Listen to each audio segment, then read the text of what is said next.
पापा police department में थे। मेरी मम्मी का जो बैकग्राउंड रहा है वो भी पुलिस डिपार्टमेंट में रहा है। मेरे जो मामा जी थे वो सीआरपीएफ में कमांडेंट थे। जो कारगिल का वार हुआ था उसमें वो मेरे मामा जी भी थे साथ में। और मैं यहाँ पर आपको बताना चाहूंगी थोड़े से अपने फैमिली बैकग्राउंड के बारे में कि मेरे जो पापा और मम्मी थे बहुत ज्यादा धार्मिक रिचुअल में रहते थे। मेरे पापा जो थे वो साईं बाबा के बहुत ज्यादा बड़े भक्त थे। बचपन से ही हमने उनको देखा गीता पढ़ते हुए, भगवतम गीता पढ़ते हुए। तो पापा मम्मी की जैसे मैं पहली बच्ची हुई तो पापा ने जो एकदम पापा को गीता से और मम्मी को गीता से बहुत ज्यादा लगाव था तो उन्होंने मेरा नाम गीता रखा। मेरे पापा बहुत दबंग ऑफिसर के नाम से फेमस थे। इवन तो जो मुंशी भी आते थे तो उनके हाथ ऐसे ऐसे कांपते थे। तो हम भी पूछते थे कि अंकल जी आपके हाथ ऐसे क्यों कांप रहे? तो वो बोलते थे नहीं पापा से बहुत डर लगता है। जो भी पापा को चीजें चाहिए रहती थी बिल्कुल एक्यूरेट होनी चाहिए थी। और वो एसपी की भी नहीं सुनते थे। और जितने भी बड़े बड़े अधिकारी होते थे वो कानून की जो लिखा पढ़ी करते थे उसमें वो पापा किसी भी चीज का हस्तक्षेप बर्दाश्त नहीं करते थे। और यहाँ मैं आपको बताना चाहूंगी विशेषकर कि मेरे पापा मसीही लोगों से या जिनको ईसाई कहते हैं, क्रिश्चियन कहते हैं, उनसे सख्त नफरत किया करते थे। इसके पीछे की वजह मैं आपको बताना चाहूंगी। मेरे पापा 4 भाई और 4 बहनें थे, जिनमें चौथे नंबर के उनके सगे भाई वामन चाचा ने क्या किया, जो क्रिश्चियन नर्स थी उनसे शादी कर ली थी। और मेरे पापा इतना गुस्सा हुए, बहुत समझाने की कोशिश की कि छोड़ दो, ये लोग क्रिश्चियन बना देते हैं। और जो भी चीज जितना भी बुरा कह सकते थे चाचा को और जितना उनके साथ मारपीट कर सकते थे वो सब किया पापा ने। लेकिन चाचा ने कहा नहीं, मैं उनको नहीं छोड़ूंगा और मैं सच्चाई को जान चुका हूँ और प्रभु यीशु ही खुदा है, जिंदा खुदा है। तो मेरे पापा बहुत ज्यादा गुस्सा हो गए। पापा ने क्या किया, जैसे मैंने आपको बताया पापा बहुत ज्यादा दबंगई टाइप के थे। तो पापा ने खूब पीटा उनको और गधे पे बैठाकर मुंह काला करके जूतों की माला पहना के पूरे समाज के साथ उनको धक्के देके बाहर निकाल दिया। अब मैं बताना चाहूंगी आपको यहाँ से हमारे जीवन में जो टर्निंग पॉइंट आया वो किस तरह से, जब पापा की पोस्टिंग मानपुर राजनांदगांव जो जिला पड़ता है वहां पर हुई। और उस समय मध्य प्रदेश हुआ करता था। मैं आपको बात कर रही हूँ सन 90s की। तो पापा की जब पोस्टिंग वहां पर हुई मानपुर में, तो उससे पहले क्या हुआ करता था, वहां पर जितने भी थानेदार हुआ करते थे तो वहां के जो व्यापारी और जितने भी लोग थे वो थानेदार को उठा के बंद कर दिया करते थे जेल में। लेकिन मेरे पापा जब वहां पर पोस्टिंग हुई तो मेरे पापा ने क्या किया, मेरे पापा ने सारे अवैध धंधे बंद करवा दिए। तेंदूपत्ती की जो चोरी होती थी और स्मगलिंग हुआ करती थी वहां पर, और इनलीगल जितने भी वहां पर दारू के ठेके थे उनको बंद करवाया। पापा 2:30 बजे रात को गश्त लगाने जाया करते थे। वहां पर मोर्चा बनवाया था पापा ने और मोर्चे पे सिपाही हमेशा तैनात रहते थे क्योंकि नक्सलाइट एरिया था। जो वहां के बिजनेसमैन थे, व्यापारी थे, वो बहुत ज्यादा गुस्सा हो गए क्योंकि उनके जो बिजनेस था उनपे इफेक्ट पड़ रहा था। तो उन्होंने पापा के खिलाफ प्रदर्शन शुरू कर दिया। और फिर जब जो प्रोटेस्ट शुरू हुआ पापा के खिलाफ तो उसने ऐसा उग्र रूप ले लिया कि पापा के थाने का आजू बाजू पूरा वो लोग घेर के और पटाखे छोड़ा करते थे। पापा ने क्या किया, सुप्रीम कोर्ट में जाकर और स्टे ऑर्डर लेके आ गए 2 इयर्स का। तो अब जितने भी बिजनेसमैन थे वो एकदम बौखला गए कि देखो अब तो 2 इयर्स तक तो हम कुछ नहीं कर सकते, स्टे ऑर्डर लेके आ गए। तो राजनांदगांव के जो एसपी थे उन्होंने कहा कि आप एक काम करो, हमारे पास राजनांदगांव आ जाओ 15 डेज के लिए, ताकि माहौल तब तक शांत हो जाएगा। और पापा क्या बहुत ज्यादा, मैंने जैसे बताया कि बहुत ज्यादा अपनी चीजों की केयर करते थे और बहुत ज्यादा पंक्चुअल रहते थे हर चीजों की। और पापा की रिवॉल्विंग चेयर थी, सब चीज पापा ने क्या किया, खाने का इंचार्ज किसी को देने से पहले हमारे घर पे शिफ्ट करने लगे। तो पापा सारी चीजें शिफ्ट कर रहे थे हमारे घर पे। तभी हमारे घर में जो हमारा जो परमानेंट नौकर हुआ करता था, परसों नाम था उसका, और वो गया और आया तो पूरा उसका फेस रेड था। और जब हमने देखा और पूछा कि क्या हो गया, और उस समय मैं आपको बताना चाहूंगी कि मेरी मम्मी गीता का 18वें अध्याय का पाठ कर रही थी। जितने भी हिंदू मेरे भाई बहन हैं वो जानते होंगे कि जब उद्यापन जब होता है 18वें अध्याय का तो उस पोजीशन से हिल नहीं सकते। आई थिंक 3 to 4 days अगो मेरी मम्मी का पाइल्स का ऑपरेशन भी हुआ था। तो इतनी क्रिटिकल सिचुएशन में भी वो 18वें अध्याय का उद्यापन करे थे। हमारे जीवन में ऐसी परिस्थितियों को निर्मित कर दिया कि जो हम सोच भी नहीं सकते थे, दूर दूर तक हमारे सिनारियो में थे, क्योंकि एक पूजा पाठ का माहौल है और पापा को 15 डेज के लिए एसपी भी बुला रहे हैं। लेकिन यहाँ पर जो नौकर हमारा जाता है वो आता है एज इट इज लोटा लेके पापा के पानी का, और मम्मी उससे पूछ रही है, हम लोग उससे पूछ रहे क्या हो गया, तू वापस कैसे आ गया। वो पूरा लाल उसका चेहरा है और वो लोटे का पानी उसके हाथ से गिर गया और उसने कहा साहब नहीं रहे। तो उसने फिर बताया कि पापा को नक्सलाइट ने शूट कर दिया है और मेरी मम्मी वहीं पर फेंट हो गई उसी समय। और मैं उस समय 5th में थी और मैंने 5th का एग्जाम दिया था और पापा के साथ हमारी बड़ी बड़ी प्लानिंग्स थी। पापा ने कहा था कि हमको कन्याकुमारी लेके जाएंगे, 1st क्लास का टिकट लेके आए थे पापा कि 15 डेज के लिए एसपी ने बुलाया है राजनांदगांव, फिर हम चलेंगे बेटा समर वेकेशंस में। मेरा जो भाई था वो 2 इयर्स का भी नहीं था, सबसे छोटा है मेरा भाई। और मेरे से जो सिस्टर है जो पुलिस डिपार्टमेंट में 1 ईयर छोटी है मुझसे, वो और जो तीसरे नंबर की है वो मुझसे 2 साल छोटी है। तो तब समझ सकते हैं कि वहां उस छोटी सी एज में मैंने सोचा कि मेरी मम्मी पापा तो इतने रिचुअल करते हैं। मैंने मम्मा से क्वेश्चन किया जब मम्मा को होश आया कि मम्मी पापा और आप तो इतना ज्यादा परमेश्वर की आराधना करते हो और वो हमारे पिता है, जब आप बोलते हो कि हम रिचुअल इसलिए करते हैं कि हमारी रक्षा करते हैं। I am so sorry, but मेरे उस छोटे से दिल में कहीं ना कहीं मुझे लगा कि मम्मी जब वो पूजा अर्चना कर रही है तो क्यों नहीं बचाया उनको। और सारे पुलिस वालों ने सब टेक ओवर कर लिया था, सारा मोर्चा और क्योंकि पापा का साथ इतना बड़ा चीज हो गई थी, नक्सलाइट ने शूट कर दिया था।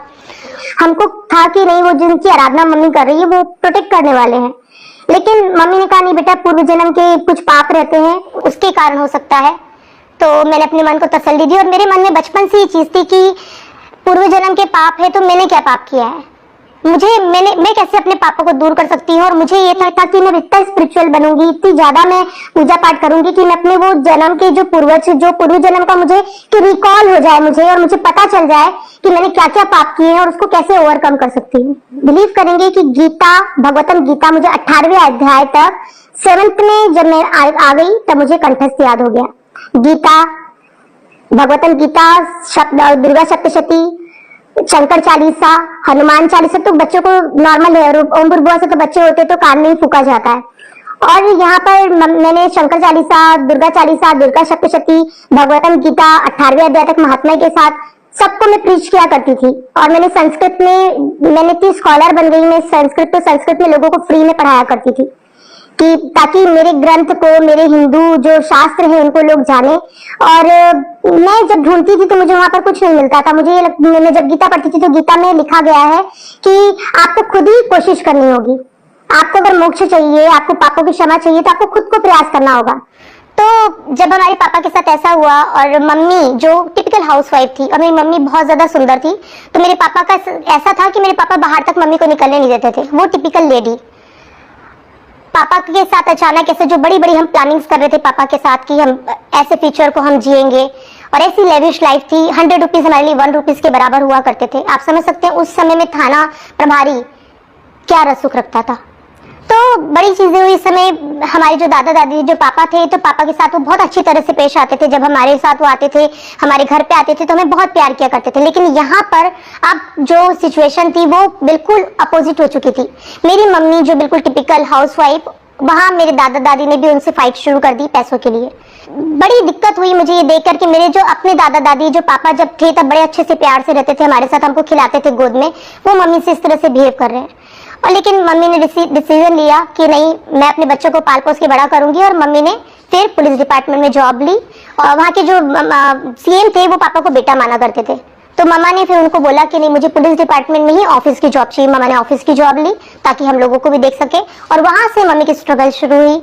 और मम्मी ने एक मम्मा और पापा दोनों का ऐसा कैरेक्टर प्ले किया कि जितने भी हमारे स्कूल में, जैसे कॉलेज में, जब स्कूल से लेके कॉलेज में सब मम्मी के नाम को सुनते थे तो बोलते थे कि नहीं, मैडम के बच्चे हैं, इनको इससे दूर रहो।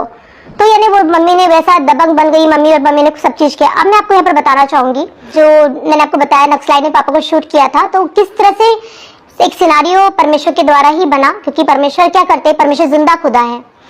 यहाँ पर क्या है, एक क्रिश्चियन लेडी थी, उनके हस्बैंड थे, उनके ऊपर किसी ने कोई झूठा केस कर दिया था। तो मेरे पापा के पास जैसे ही केस आया और पापा को पता चला कि वो तो क्रिश्चियन है, पापा ने बोला बिल्कुल इसके ऊपर तो तगड़ा केस करूंगा मैं।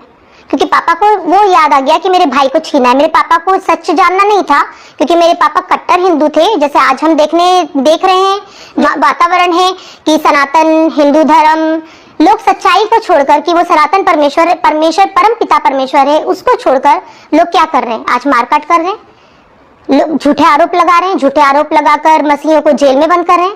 लेकिन यहाँ पर मैं अपने पापा के द्वारा उन सभी को वार्निंग देना चाहती हूँ कि मेरे पापा ने जब ठान लिया कि वो मसीही है और उसको बहुत बुरी तरह से पापा कड़ा केस बनाएंगे, तो उनकी पत्नी रोते हुए आई और उन्होंने कहा, साहब देखिए आप जो केस बना रहे हो बिल्कुल गलत है और हम जिंदा खुदा प्रभु यीशु मसीह को मानते हैं और वो जिंदा खुदा ने कहा है कि झूठा आरोप किसी के ऊपर नहीं लगाना और आप झूठा केस करेंगे तो परमेश्वर जिंदा खुदा आपको अपने हाथों में ले लेंगे। लेकिन मेरे पापा ने बोला कि तुम्हारा जिंदा खुदा, तुम लोग धर्म परिवर्तन करते, तुम लोग ये करते, और पापा ने उनको डांट कर फटकार लगाकर वहां से निकाल दिया और कहा कि ये औरत मुझे कभी भी थाने में दिखनी नहीं चाहिए।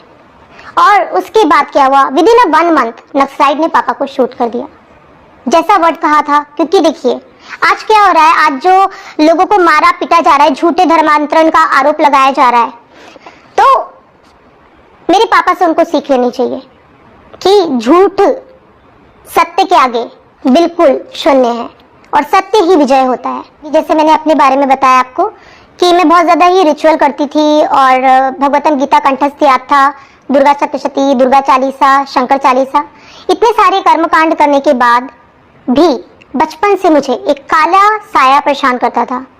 जैसे मैं सोती थी, जैसे मम्मी बाजू में सो रही है, सिस्टर बाजू में सो रही है, तो वो क्या करता था, मेरे ऊपर ऐसे चढ़ने के लिए करता था, पूरा ब्लैक कलर का होता था और मैं ऐसे हाथ झपटती थी उसके ऊपर कि उसके नकाब को, उसके चेहरे को मैं देखूं, रिवील करूं, तो मेरा हाथ ऐसा फ्रीज हो जाता था और मैं उसको अपने ऊपर चढ़ने से रोकने के लिए लेग्स को ऐसे करती थी, तो लेग्स मेरे से पैरालाइज हो जाते थे और मेरी आवाज वो बंद कर देता था।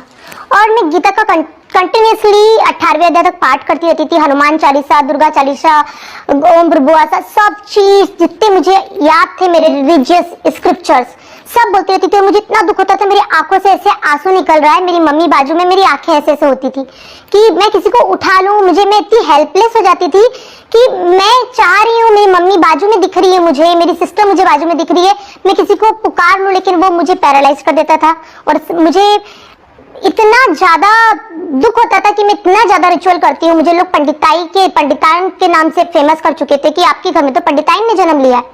नॉनवेज नहीं खाती थी, मेरे घर में बर्तन अलग हुआ करते थे, जैनी मुनि जो थे उन लोगों की संगति में आगे बढ़ रही थी, तो मैंने बिल्कुल नॉनवेज खाना बंद कर दिया था जब मैं 7th में थी तब से। और इतनी ज्यादा मैं सुबह 5 बजे उठ के चंद्रामृत से मंदिरों में नहलाती और पूरी चीजें, जैसे मुझे पंडित बता दे कि इस हाथ से टीका लगेगा, ऐसे पोस्चर में बैठना है, वैसे मैं प्रेयर करने वाली। तो मुझे लगता था कि ऐसा क्या है, ये मुझे क्यों नहीं बचा पाते। जब मैं इनको पुकारती हूँ तो वो साया कैसे चढ़ने के लिए करता है और मैं पैरालाइज्ड क्यों हो जाती हूँ। और मैंने ये चीज अपनी सिस्टर से भी एक बार शेयर की और उसने मेरा बहुत मजाक उड़ाया। उसने कहा, अच्छा तेरे साथ ऐसा हुआ, तेरे ऐसा हो गया। और बिलीव मी, उस समय हम लोग पीजी में रहते थे, क्योंकि मैं मॉडलिंग के, मैं आगे आपको बताऊंगी, मेरे मॉडलिंग के करियर में बहुत ज्यादा परमेश्वर ने ग्रो किया मुझे। तो यहाँ पर मेरी सिस्टर के साथ सेम चीज हुई और उसने फिर मुझे माफी मांगी और मुझसे कहा, सॉरी बहन, तूने सही कहा था, और वो ब्लैक कलर का कुछ तो है। और मैं आपको बताना चाहूंगी यहाँ पर कि मैं जब सोती थी तो गीता मेरे सिरहाने रहती थी, तो मुझे बड़ा दुख होता था और इस चीज का आंसर मुझे नहीं मिलता था। लेकिन मैं अब आपको बताना चाहूंगी कि प्रभु यीशु की एंट्री मेरे जीवन में, हमारे परिवार के जीवन में कैसे एनकाउंटर हुआ हमारा, वो यीशु नाम जो सत्य का नाम है। हमारी एक आंटी थी, जैसे मैंने बताया, मम्मी जो मेरी पुलिस डिपार्टमेंट में मम्मी ने जब जॉब ले लिया तो मम्मी ने राजनांदगांव में पोस्टिंग ली अपनी, और राजनांदगांव में हम रहते थे और वहां पर हमारी एक आंटी हुआ करती थी जोशपुर विल्ले, और अंकल भी ट्रैफिक इंस्पेक्टर थे। मैं तो पापा के समय वो इंस्पेक्टर वो थे, कहते हैं सिपाही वगैरह थे, तो पापा ज्यादा बात नहीं करते थे और मैंने बताया पापा का अलग ही नेचर था, तो छोटे लोगों को बर्दाश्त नहीं करते थे पापा। लेकिन जब हमारे पापा एक्सपायर हो गए तो मेरी मम्मी का सबसे मिलनसार नेचर था और सबको मम्मी इक्वल समझती थी, कोई छोटा नहीं कोई बड़ा नहीं, तो बहुत प्यार से हम लोग घुल मिल गए थे। और वो अपने कल्चर के बारे में बताते थे। हमारे यहाँ जैसे मूर्ति पूजा बहुत होती थी, हमारे घर का पानी नहीं पीते थे वो, और यीशु यीशु करते थे। तो और उनका एक्सेंट जो था, वो जो टोन जो थी, उनकी जो बोली थी, वो मलयाली क्रिश्चियन थे, तो हिंदी जो थी उनकी अयो पिंकी की माँ, मेरा निकनेम पिंकी है, तो वैसा करके मम्मी को बोलती थी और बोलती थी एक ही यीशु बेटा है परमेश्वर का, जो वही उद्धार करता है। तो हम लोग बोलते थे ये बिल्कुल पागल है आंटी, क्रिटिसाइज करते थे उनको और बोलते थे ये क्या है, हम तो हिंदू लोग कितने अच्छे हैं, हम तो मस्जिद भी जाते हैं, हम तो गुरुद्वारे भी जाते हैं, हम तो चर्च भी चले जाते हैं, हम तो हर जगह जाते हैं, और ये लोग कैसे हैं, ये बेटा बेटा कहते हैं, इन लोग बेवकूफ है, इनको कुछ नहीं पता है। और इस तरह से हम लोग उनके बारे में थिंकिंग रखा करते थे और खूब पीछे भी मजाक उड़ाते थे और सामने भी मजाक उड़ाया करते थे उनका।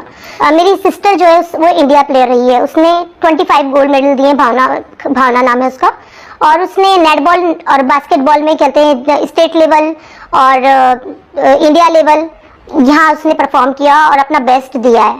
तो उसकी ही बिहाफ में उसको थाना प्रभारी की जॉब लगी तो यहाँ पर मैं आपको बताना चाहूंगी कि मैं जब 10th में थी और वो 9th में थी, तो एक ऐसा सिनारियो हुआ, एक ऐसा सर्कमस्टांसेस हुआ हमारे साथ कि वो स्टेट लेवल खेलने गई थी बिलासपुर में, और अभी भी इस समय मध्य प्रदेश था बिलासपुर, और वहां पर एक उसने लड़की को जलते हुए देखा, और जलते हुए देखने के बाद वो बेहोश हो गई। और मेरी मम्मा को कॉल आया राजनांदगांव में, हमारे यहाँ लैंडलाइन था, उस समय लैंडलाइन हुआ करता था, कि आपकी बेटी बेहोश हो गई है, तब से हम होश में लाने की कोशिश कर रहे हैं, आपको इमरजेंसी है, तुरंत आना पड़ेगा, इसको आईसीयू में एडमिट किया गया है। मेरी मम्मा ने उस समय एम्बेसडर चलती थी, एम्बेसडर बुक करी, और एम्बेसडर में मम्मा निकल गई। बिलासपुर वहां से हुआ करता था 8 आवर्स का। तो वहां पर जाके जब डॉक्टर्स ने देखा कि बिल्कुल भी उनके कुछ समझ नहीं आ रहा, रिपोर्ट सारी नॉर्मल है, सारी चीजें हैं, सारा डायग्नोस जो भी कर रहे हैं वो सारा कुछ भी नहीं आ रहा है रिपोर्ट में, तो उन्हें उस समय डीके हॉस्पिटल हुआ करता था, तो डीके हॉस्पिटल रायपुर में रिफर कर दिया, और मम्मा फिर एम्बुलेंस लेके वहां पर आई। डॉक्टर ने देखा, सब चीज किया, और इस ड्यूरेशन में डॉक्टर ने कह दिया शी इज नो मोर, वो मर चुकी है। मेरी मम्मी ने मुझे कॉल करके कहा बेटा बहुत क्रिटिकल सिचुएशन है, जब उसको डेड डिक्लेयर नहीं किया था, जब उसको मरा हुआ घोषित नहीं किया था, तब की बात मैं आपको बोल रही हूँ। और मम्मी ने कहा कि बेटा लॉकर से पैसे निकाल के पंडित जी को दे देना, क्योंकि वो महामृत्युंजय का मंत्र का जाप करेंगे और देशी घी के दिए जलेंगे। तो पंडित जी आए, मैंने उनको दे दिया। लेकिन क्या हुआ यहाँ पर, आप सोचिए कि मेरे पापा का सदमा जो था वो उसको मम्मा भी धीरे धीरे वो जख्म भरने की कोशिश कर रही है, छुप छुप के रोया करती थी मेरी मम्मी, वो चीज भी हमने देखी है, क्योंकि मेरी मम्मी की उस समय एज 29 ईयर्स थी। और एज अ बड़ी डॉटर मैंने देखा, मेरी मम्मी ने राशन कार्ड ऐसे फाड़ दिया था कि मेरे पापा ने कभी राशन का खाना नहीं खिलाया तो हमारे यहाँ राशन का खाना नहीं आएगा। जितनी ज्वेलरी थी सारे सोने को बेच डाला, क्योंकि हमारी तबीयत इतनी खराब रहती थी। सिटी हॉस्पिटल में डॉक्टर बोलते थे आप आके रूम ही परमानेंट ले लो मैम, क्योंकि एक बच्चा जाता है, दूसरा आता है, तीसरा, चौथा, फिर वापस से फर्स्ट का नंबर लग जाता है। तो और सबसे ज्यादा हम ही रिचुअल करते थे। हमारे जो 18 एकड़ में हम रहते थे और पूरा पुलिस कॉलोनी थी वो, और हम ही सबसे ज्यादा रिचुअल करते थे। और यहाँ पर क्या हुआ, अब मेरी मम्मी उसकी डेड बॉडी लेके आ रही है, तो वो भी मुझे सदमा लगा कि ये जब मम्मी उतर रही है एम्बुलेंस से, वो आज भी मेरे आंखों के सामने है, और स्ट्रेचर से मेरी बहन की डेड बॉडी, और मेरी मम्मी साड़ी में ऐसे मुंह रख के और खूब रो रही हैं। आप समझ सकते होंगे क्या दर्द है। 4 बच्चे हैं, एक हस्बैंड पहले ही जा चुके हैं, वो स्ट्रगल कर रही हैं, सारी चीजों से प्रोटेक्ट कर रही हैं अपने बच्चों को, सारी चीजें उनकी पूरी कर रही है, और उनके जीवन में कैसा एक और चीज आ गया कि बच्ची, जवान बच्ची मर चुकी है। और वहीं पर क्या हुआ, शाम की प्रेयर वगैरह जो होगी वो क्रिश्चियन आंटी की, तो वो ऐसे क्रॉस कर रही थी, और सबसे पहला एनकाउंटर मम्मी का उन्हीं से हुआ। तो उन्होंने कहा आइयो पिंकी की माँ रो मत, अगर तू विश्वास करेगी तो तू जिंदा खुदा को देखेगी, 1 घंटे दे दे। मम्मी ने कहा 1 घंटे क्या, तू 2 घंटे ले ले, 3 घंटे मुर्दे से क्या इसके साथ क्या करेगी, कल सवेरे तो उसको जो भी करना रहेगा, कल सुबह होगा जो भी कर्म कांड करेंगे हम लोग, ठीक है। उनने 15 मिनट के अंदर अपने सारे 10 से 15 लोगों को बुला लिया। मेरी बहन जो मुर्दा थी उसको ऐसे लिटाया गया, स्ट्रेचर से उतार के। हम लोग इस टाइप के क्वार्टर हुआ करते थे, तो फर्स्ट फ्लोर पे हम लोग रहते थे, और नीचे गुप्ता आंटी ऐसे हमारी रहती थी जो तो मैं आपको बताना चाहूंगी कि वो सीधे ऐसे लेटाया उसको, सर्कल बना के पूरा बैठ गए। और हमारे इसमें हिंदूज में क्या होता है ना कि एक पर्टिकुलर क्या होता है कि एक ना मुद्रा होती है, उसमें बैठा जाता है। तो ऐसे मैंने कभी देखा नहीं। और दिया अगरबत्ती तो कुछ नहीं है, सिर्फ वो डफ लेके आए हैं और बाजे बजा के रो रो के प्रार्थना करें। मैंने देखा कि ये क्या है, रो रहे हैं ये, मेरी मुर्दा बहन के लिए रो रहे हैं, और जिंदा खुदा जिंदा खुदा। और मैं इसे अभी भी याद है मुझे, मैं दीवार के पास थी ऐसे, क्योंकि नीचे बैठना था सबको, और सब घुटने टेक के रो रो के प्रार्थना कर रहे हैं, रो रो के प्रार्थना कर रहे हैं कि परमेश्वर आपने मुर्दा को जिंदा किया, आप इसको जिंदा कीजिए, आपकी बेटी है, ये लोग जानने पाए, विश्वास में आने पाए, पिता परमेश्वर आप ही जिंदा खुदा है परमेश्वर। वो आधे घंटे की प्रेयर में वो मुर्दा मेरी बहन आज भी याद है, वो हिलने लगी। हालेलुया, प्रेज द जीसस, आमीन। और वो मैं जब देख रही हूँ तो मुझे लगा भूत है। मैंने पीछे ऐसे किया दीवार पे, और मैंने कहा कि ये क्या है। मैंने तो अपने स्क्रिप्चर्स में कभी ये नहीं पढ़ा कि कोई मुर्दा व्यक्ति ऐसे जिंदा हो गया है, क्योंकि मैं जब भागवत गीता पढ़ती थी उसमें लिखा था जिसका जन्म हुआ इसकी मृत्यु निश्चित है, और फिर से योनि लेंगे, 88 लाख योनियां होंगी, उसके बाद अगर मनुष्य जीवन फिर सुधारो।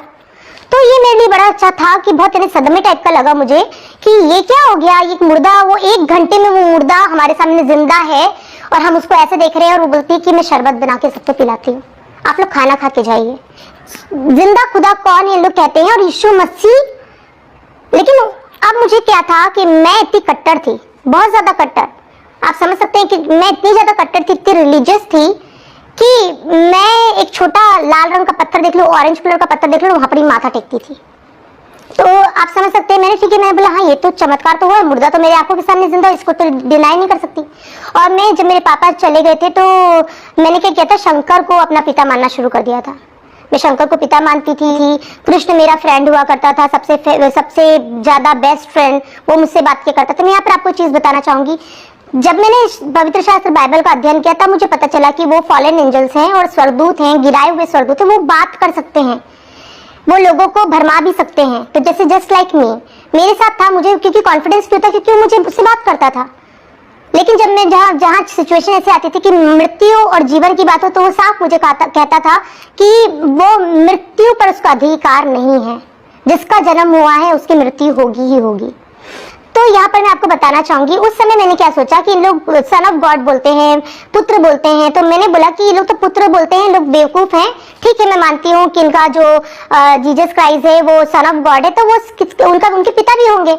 तो मैंने क्या किया, मैंने शंकर को उनका पिता बना लिया अपनी मर्जी से। मैंने कहा ये लोग बेवकूफ है, मैंने को लेकिन इतना इन्होंने किया है, सच में मुर्दा बहन जिंदा हुई है, तो मैं इनको समझाऊंगी। और उन्होंने कहा कि देखो अब हमारे परमेश्वर कुछ भी नहीं चाहते, ना आप उनको दिया बत्ती दे सकते हो, ना ही तो अगरबत्ती जला सकते हो, ना ही वो प्रसाद मांगते हैं, ना ही वो फूल मालाएं मांगते हैं, बस आपको गवाही देनी पड़ेगी। क्योंकि इतना बड़ा आपके घर में मिरेकल हुआ है, मुर्दा जिंदा हुई है, तो आपको चर्चेज में आके गवाहियां देनी पड़ेगी। और आप चाहो तो ट्यूसडे की प्रेयर करवा लो। तो मम्मा ने कहा अरे हाँ बिल्कुल मम्मी, तो आप सोच के देखिए, मुर्दा जिंदा हुआ है हमारे घर में, तो ठीक है ट्यूसडे, एवरी ट्यूसडे हमारे यहाँ प्रेयर होगी, हमने डिसाइड किया।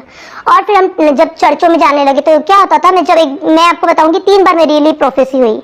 एक बार मैं चर्च में गई, तो जैसे ही मैं एंटर कर रही हूँ, पास्टर वहां पर प्रीच कर रहे थे और उन्होंने बोला बेटा आपको चुना हुआ है परमेश्वर ने और आप परमेश्वर की महिमा करोगे। और मैं मन में हंसती थी और मैं उनके सामने बोलती थी मैं कभी नहीं आऊंगी, मेरे पास 33 करोड़ देवी देवता है, मैं कभी नहीं आने वाली। मैं बोलती थी बेवकूफ है, ठीक है मुर्दे को जिंदा किया, लेकिन ये लोग भटके हुए हैं, मुझे उनको सुधारना है। क्योंकि भैया बेटा बोल रहे हैं, पिता तो अलग है, पिता तो शंकर है। मैं सोचती थी क्योंकि देखो हमने जब तक पवित्र बाइबल नहीं पढ़ी है, हम तो अंधकार में, लेकिन अंधकार की शक्ति इतनी प्रबल होती है क्योंकि हम तो अपने स्क्रिप्चर्स जानते हैं। तो उन स्क्रिप्चर्स के बिहाफ में कि मैं बोलती थी शंकर को हिंदुइज्म में बहुत रसूख वाले और क्रिएटर गॉड माना जाता है। क्रिएटर में से, तीनों क्रिएटर में से ब्रह्मा विष्णु महेश में से महेश को सबसे ज्यादा पावरफुल माना जाता है। तो मैंने सोचा था कि वही उनके पिता है और मैं इनको समझाऊंगी, क्रिश्चियंस के जो मन में जो दुविधाएं हैं कि सन ऑफ गॉड, तो मैं इनको चेंज कर दूंगी। लेकिन यहाँ पर जब तक मैंने पवित्र शास्त्र बाइबल नहीं पढ़ी थी, तब तक मैं अंधकार में जीवन व्यतीत कर रही थी। और इसके बाद क्या हुआ कि हम लोग रेगुलर जाने लगे, यानी कि कभी वो तो हम लोग किसी चर्च में हम लोग को इन्वाइट करते थे कि आपकी मुर्दा बहन जिंदा हुई है। जब मैं 12th में थी, 11th-12th में, तो मेरे मन में ना एक मॉडलिंग के प्रति एक अलग सा नजरिया, जैसे कि मैं करियर बनाऊं मॉडलिंग में, तो मैं MTV देखा करती थी। उस समय MTV आता था और मैं घर में प्रैक्टिस किया करती थी। मैं आपको बताऊं कि मैं 5 इंचेस हिल पहनती थी। उसके लिए पैशन आ गया था मुझे कि मुझे मॉडलिंग में बहुत अच्छा करना है। और उस समय क्या था कि छत्तीसगढ़ 2000 में एक अलग हुआ और मैं मिस छत्तीसगढ़ बनी। और 2000 में ही, सन 2000 में मैंने उस समय अजीत जोगी जी के लिए मैंने कैनवासिंग की और चुनाव प्रचार किया, मैंने कैनवासिंग की। और 2000 में अजीत जोगी जी की सरकार आई। और उसके बाद फिर मैं मॉडलिंग में बढ़ती गई। पहला जो मेरा शो था, पहला ही जो मेरा वॉक हुआ, वो युक्तामुखी के साथ हुआ। और युक्तामुखी ने मुझे बहुत अप्रिशिएट किया कि उस समय बहुत ज्यादा लीन हुआ करती थी, 48 वेट हुआ करता था मेरा, 5-6.5 इंचेस हाइट। और लोग देखते थे मुझे तो वो बिलीव नहीं करते थे कि हमारी छत्तीसगढ़ की बेटी है। और सब लोग को लगता था कि तो बाहर से, फॉरेन से कहीं से आई, क्योंकि मेरा एकदम बहुत ज्यादा गोरी और एकदम लीन बॉडी। और जो मैंने बताया MTV देखती थी, तो MTV के वो जो मॉडल्स रहती जस्ट लाइक दैट, और सोनू सूद जी के साथ और युक्तामुखी, गुलशन ग्रोवर और कहते हैं रजनीश दुग्गल, बड़ी बड़ी चीजों, बड़े बड़े लोगों के साथ मैंने किया। और मुझे कभी बहुत सारी बड़ी बड़ी मूवीज के भी ऑफर आए। तो एक घमंड था, घमंड का जो एरोगेंट रहता है ना, टेंट्रम वाली लड़की की एकदम ज्यादा नखरेल। और डिजाइनर्स क्या सोचते थे कि गीता होगी हमारे शो में तभी हिट होगा, तो डिजाइनर मेरे पीछे रहते थे, मैं डिजाइनर को वेट कराती थी कि ठीक है मेरे पास टाइम होगा तब मैं देखूंगी। तो वो ऐसी लड़की, क्योंकि देखिए हम जब पवित्र शास्त्र बाइबल को पढ़ते तब परमेश्वर कहते हैं घमंड जो है वो परमेश्वर का निर्वाह नहीं कर सकता है। और शैतान क्या करता है, घमंड ही पहले लेके आता है। तो मैं आपको बताना चाहूंगी एकदम घमंडी हो गई थी, किसी से सीधे मुंह बात नहीं करती थी। और मैं बताया जैसे मैंने आपको रिचुअल बहुत ज्यादा किया करती थी, तो मॉडलिंग में भी लोग बोलते थे अपवाद है, क्योंकि ना नॉनवेज खाती है, ना तो बीड़ी पीती है, ना सिगरेट पीती है, ना तो दारू पीती है, ना तो कोई गंदगी में है। मॉडलिंग करती थी, वॉक किया, वॉक करके वापस, ना किसी लड़के से कोई कांटेक्ट, ना तो कुछ। तो कैरेक्टर ओरिएंटेड, क्योंकि मम्मा ने हमें बचपन में सिखाया था बेटा देखो जो लड़की का जो कैरेक्टर होता है, जो चरित्र होता है, वो कांच के समान होता है बेटा, तो उसको संभाल के रखना है। तो यहाँ पर मैं बताना चाहूंगी कि वो जो गाइडेंस मम्मा ने उस समय दिया जब हम परमेश्वर को जानते नहीं थे, बस चमत्कार परमेश्वर को देख के मैंने जैसे बताया, मैंने इंक्लूड कर लिया था कि ठीक है जीसस क्राइस्ट भी 33 करोड़ में लेने में मुझे कोई दिक्कत नहीं थी, लेकिन हाँ जैसे क्रिश्चियंस लोग कहते थे एक ही परमेश्वर है, उसमें मुझे दिक्कत हुआ करती थी कि नहीं इन लोग कुछ नहीं जानते, एक दिन मैं इनको बताऊंगी कि ये लोग गलत चल रहे हैं, गलत चाल है इनकी, जबकि परमेश्वर ने मुझे ही सुधार दिया आगे और मुझे अपना सत्य लेकर बता दिया कि बेटा तू गलत थी और मेरा जो वचन है वो सत्य है, और जब मेरा सत्य आता है तो असत्य को भागना पड़ता है। Thank you.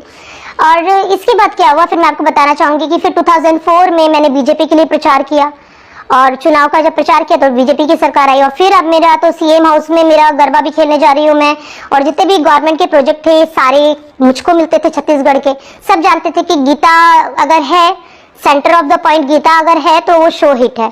अब इसी ड्यूरेशन में क्या हुआ कि मैं मिस फेमिना बनी, टॉप 25 मॉडल्स को सिलेक्ट किया गया छत्तीसगढ़ से, उसमें मैं और मेरी सिस्टर भी थे और पूजा जो छोटी वाली है, और फिर उसमें से एक को चुनना था जो मिस इंडिया फाइट करेगी डायरेक्ट। मैं मिस इंडिया के लिए पहली लड़की थी छत्तीसगढ़ से जिसको डायरेक्ट सिलेक्ट किया। पूरे पेपर्स में इंटरव्यू क्या करते हो, और 6 मंथ के लिए जाना है ट्रेनिंग के लिए, तो और ज्यादा मेरा जो था कि लोगों को टाइम बड़ा वो देती थी मैं कि हाँ ठीक है मेरे पास होगा। इनॉग्रेशन करने बुलाते थे बड़े बड़े शॉप्स में, और just like a big celebrity, और अच्छा पेमेंट करते थे मुझे, तो बड़ा स्वभाव मेरा बहुत ज्यादा खराब हो चुका था, मैं किसी से सीधे मुंह बात नहीं करती थी। और इसी बीच में क्या हुआ कि घर में ऐसा कुछ सर्कमस्टांसेस हुआ, मम्मा की भी जॉब ऐसी थी कि मम्मा भी प्रेफर नहीं करती थी कि 6 मंथ तक मैं कहीं जाऊं, तो मैंने वो मिस इंडिया के लिए नहीं जा पाई मैं।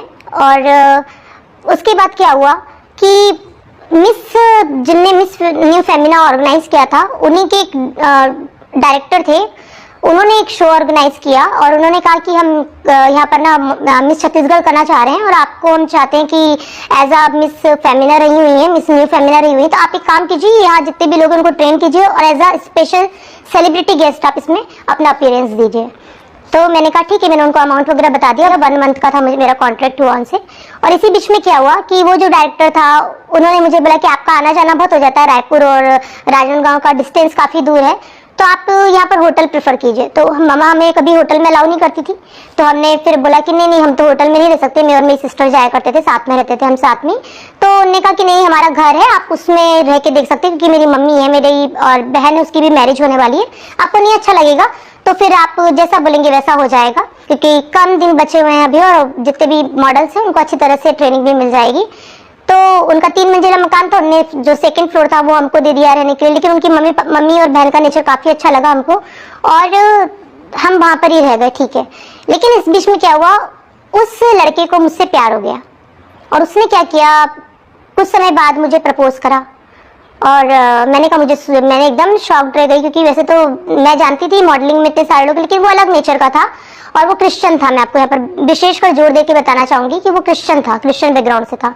तो मेरा जो मेन था कि वो अच्छा था, बहुत केयर करता था, मेरी केयर टेकिंग बहुत अच्छे से करता था, कोई भी चीज में टेंट्रम पता था उसको, हर चीज को वो टेकल करता था अच्छी तरह से। और तो यहाँ पर बात की उसका कलर ब्रिटिश था और वो एक क्रिश्चियन था, तो मेरी मम्मा को बिल्कुल पसंद नहीं आया। मेरी मम्मा ने कहा नहीं बेटा, एक तो उसका कलर भी ब्रिटिश है और थोड़ा सा मुझे नहीं पसंद है, तुम इतनी फेयर हो और क्रिश्चियन बैकग्राउंड का है। तो मैंने कहा ठीक है मम्मी, लेकिन मुझे वो लड़का इतना यानी मेरे लिए करता था, हेल्प करता था, मुझे लेके जाना है कहीं लाना, सिक्योर जो रखना है, उसका नेचर बड़ा अच्छा लगता था मुझे। तो मैंने उसको प्रॉमिस कर दिया था कि ठीक है मैं तुमसे शादी करूंगी, और मैं गीता को फॉलो करती थी जैसे मैंने बताया। तो देखिए गीता में भी कई अच्छी चीजें हैं, तो लिखा था किसी को झूठ नहीं बोलना है। तो यहाँ पर मैं आपको बताना चाहूंगी, देखिए गीता में क्या कहा गया है कि गीता में जोर दिया गया है कि किसी से झूठ मत कहना, लेकिन अगर किसी को बचाने के लिए आप झूठ कहते हैं तो वो झूठ नहीं होता है। लेकिन पवित्र शास्त्र बाइबल कहती है अगर आपने एक भी बार झूठ बोला तो वो आपके लिए पाप गिना जाएगा, और उसकी मजदूरी, जैसे परमेश्वर का वचन कहता है पाप की मजदूरी मृत्यु है। तो जब पाप आता है तो पाप के साथ मृत्यु आती है। तो ये चीज जो है, झूठ जो आज एकदम लोग लाइटली लेते हैं, तो पवित्र शास्त्र बाइबल कहती है कि आप तो झूठ बोल ही नहीं सकते हैं। फिर हमारे एक मौसा जी हैं, उन्होंने बोला मेरी मम्मी को कि आप जब आपके घर में इतना बड़ा चमत्कार हुआ, आपकी बेटी मुर्दा थी उसको जिंदा किया, आप प्रभु यीशु को जानते तो हो, तो क्या प्रॉब्लम है, आप कोई भी प्रॉब्लम नहीं है, ऐसा कुछ नहीं है, अच्छा लड़का है। और केमिकल इंजीनियर था वो, जो उसका डिग्री थी, केमिकल इंजीनियर की डिग्री थी उसकी, और वो मुंबई में था, लेकिन वो बाद में मुझे पता चला कि अपनी मम्मी से बहुत ज़्यादा अटैच था और वो मुंबई में जॉब छोड़ के वो वहाँ आ गया था। मेरी मौसा जी के इंटरफेयर करने के बाद वो कि उन्हें समझाया मम्मी को, और मामा राजी हो गई, लेकिन मामा रो रही थी बहुत ज़्यादा कि कैसे यानी अदर मैरिज कैसे, अदर यानी रिलीजन में मैरिज कैसे हो सकती है। ठीक है, बिलीव करते हैं सब चीज़ें, लेकिन जो हिंदू हमारा जो कल्चर है वो बिल्कुल अलग है ना। लेकिन उस लड़के ने बोला, उनके परिवार वालों ने बोला कि नहीं, आपको जो कस्टम करना आप करिए, बिल्कुल फ्री हैं, और हमारे साथ जो भी है हमारा जो क्रिश्चियन धर्म का है वो हम लोग वैसा करेंगे, चर्च में भी होगा वैसा। तो अब मुझे ये था कि वो लड़के ने मुझे कहा कि तुमको मेरे लिए बस इतना करना होगा कि 32वां एक छोटी सी रिचुअल होती है वो करना पड़ेगा। तो मुझे पता नहीं था कि 32वां यानी क्या है। तो फिर मौसा जी जो थे उन्होंने कहा कि नहीं, एक इनके तो क्रिश्चियन है ना, तो वो हो गई 32 में से जो भी है, तो छोटा सा उतना सारा चीज तुम्हारी मान रहा है तो तुम एक चीज मान लो। और मैं उसके ऊपर बहुत गुस्सा आई। मैंने कहा ठीक है, मैं गीता के 18वें अध्याय तक पाठ करती रहूंगी और मैं उसमें डुबकी रहूंगी। उसने कहा ठीक है, तुमको जो करना है मेरे मम्मी पापा का दिल रखने के लिए तुम कर दो। और फिर हमने वो, मुझे तो कुछ पता नहीं था क्योंकि 32वें का मतलब, मुझे बाइबल ही पता नहीं थी, तो मुझे 32वें का मतलब क्या पता होगा। मैं गई और उन्होंने पूरा ऑर्गेनाइज करके रखा था, वहां पर मैंने 32वां लिया। प्रभु से मैं आप सबके सामने तहे दिल से माफी मांगना चाहूंगी, प्रभु प्लीज मुझे माफ कर दीजिए। मैं नहीं जानती थी कि 32वां कितना पवित्र है। हम नया जन्म प्राप्त करते हैं 32वें के द्वारा, और सांसारिक आदि शिक्षाओं को हमेशा के लिए त्याग कर, पापमय जीवन को त्याग कर आपके अंदर धार्मिकता का जीवन जीते हैं। लेकिन पिता, उस समय मैंने महापाप किया।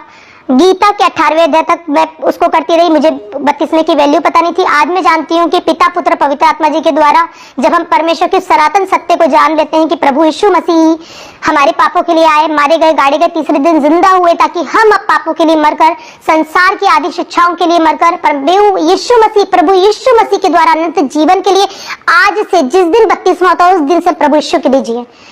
तो मैं प्रभु का धन्यवाद करती हूँ कि प्रभु ने वो अंधकार में मेरे जीवन से मुझे ज्योति मिलाकर ये मेरी गलती का भी एहसास दिलवाया, ये सब चीजें की। और उसके बाद मेरी मम्मी, जब मुझे हल्दी लग रही थी तो मेरी मम्मी बहुत फूट फूट के रो रही थी, बेटा उठ जा, अभी भी वक्त है। मैंने कहा नहीं मम्मी, मैंने प्रॉमिस कर दिया और मैं झूठा प्रॉमिस नहीं कर सकती, क्योंकि झूठ मैं बिल्कुल नहीं बोलती। तो मुझे लोग हरिश्चंद्र बोला करते थे कि हरिश्चंद्र ये तो बिल्कुल झूठ नहीं बोलती है और किसी को बचाने के लिए झूठ बोल लेती, लेकिन ऐसे नहीं बोल सकती है झूठ।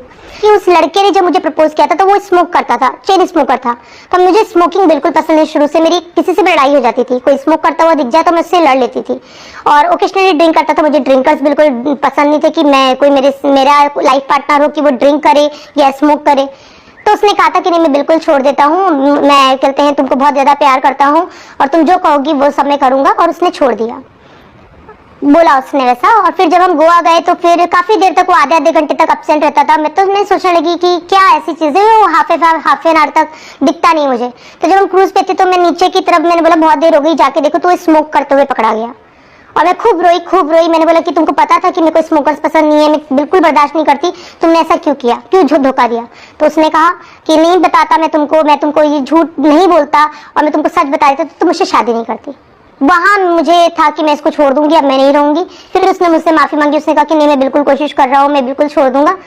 और फिर हम वापस आ गए। और वहां पर अब क्या हुआ कि जो मेरी जो वहां पर जो सास थी, पहली वाली जो सास थी मेरी, तो उनने क्या किया, अपनी जो उनकी बेटी जो थी उनकी शादी हुई थी उज्जैन में हुई थी, और उन्होंने अपनी बेटी को बुला लिया, अपने दामाद को भी बुला लिया और वहीं पर उनको 2nd फ्लोर पे दे दिया घर। और मेरा क्या था, मैं कृष्ण का मंदिर लेके गई थी, हम लोग 3rd फ्लोर पे शिफ्ट हो गए थे।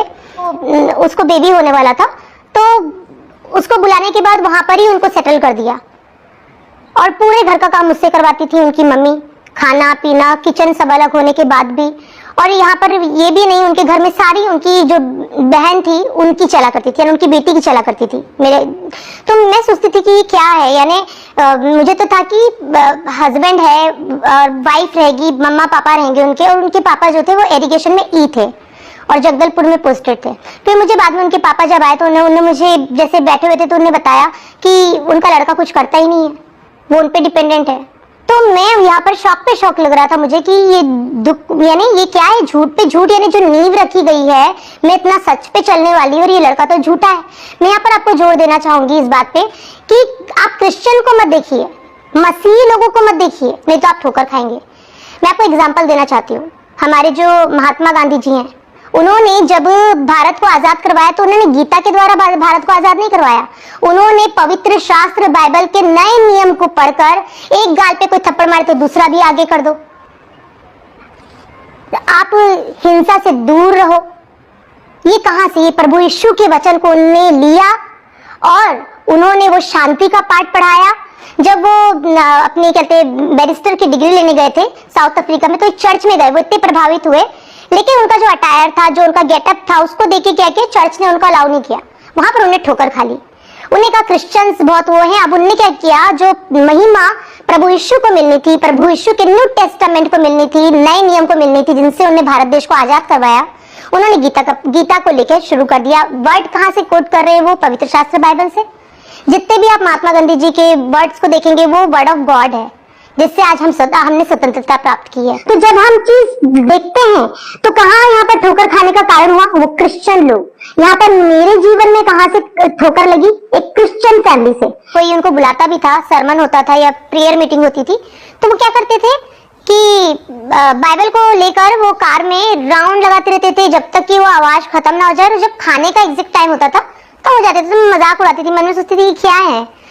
तो मैं यहाँ पर आपको बताना चाहूंगी कि उन लोग बिल्कुल भी विश्वासी नहीं थे। देखिए क्रिश्चियंस, जैसे हम पवित्र शास्त्र बाइबल पढ़ते, प्रभु ने कहा हर कोई प्रभु प्रभु कहने वाला स्वर्ग राज्य में नहीं जाएगा।